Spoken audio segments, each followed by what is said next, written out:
I hope that you enjoy our videos, and please press like. It'll help us a lot. If you want a copy of my book, The Speculator's Mosaic, just check below, or it can also be bought on Amazon.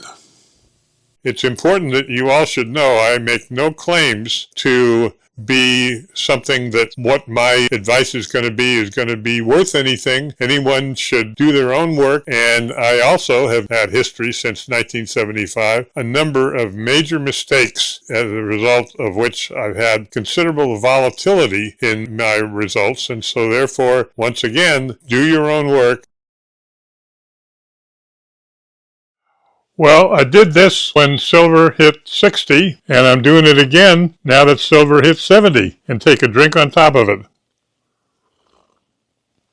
We are doing something very unusual, which I've mentioned a number of times, which is that I've never seen an industry such as silver have as many bullish factors to it that I've talked about and will put on this updated version on this video. And I think part of what that does is that every time there's some bullish factor in one of the many bullish portions, then an audience without that would not have bought silver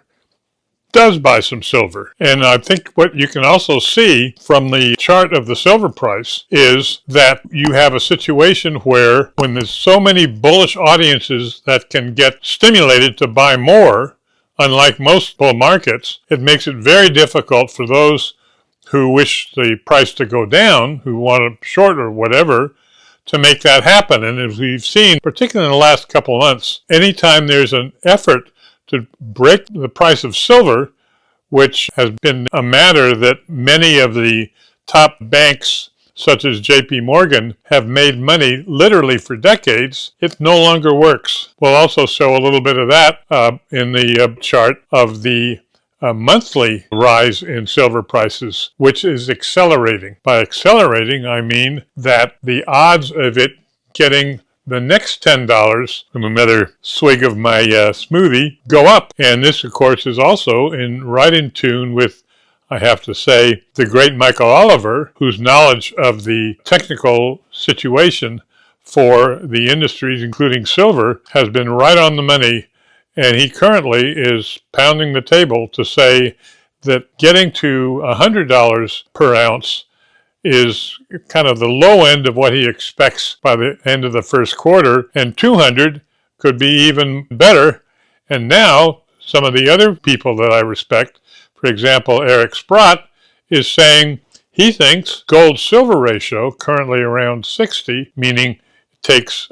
60 ounces of silver to buy 1 ounce of gold, will break as low as 15. And he was saying that, all right, if we have $4,500 per ounce gold, then that would be $300 per ounce silver. You put all that together, and I think that we continue to be very supportive of the idea that put your money in silver, largely because regardless, in my opinion, of which way the stock market goes, if the stock market stays high, in part perhaps because inflation starts to move up and the economy stays strong, then silver will do fine. On the other hand, if the stock market goes down, you could get a situation where people, particularly because there's so much money invested in the stock market, don't have to sell much of their stock investments in order to have a huge amount of cash that they can put into silver.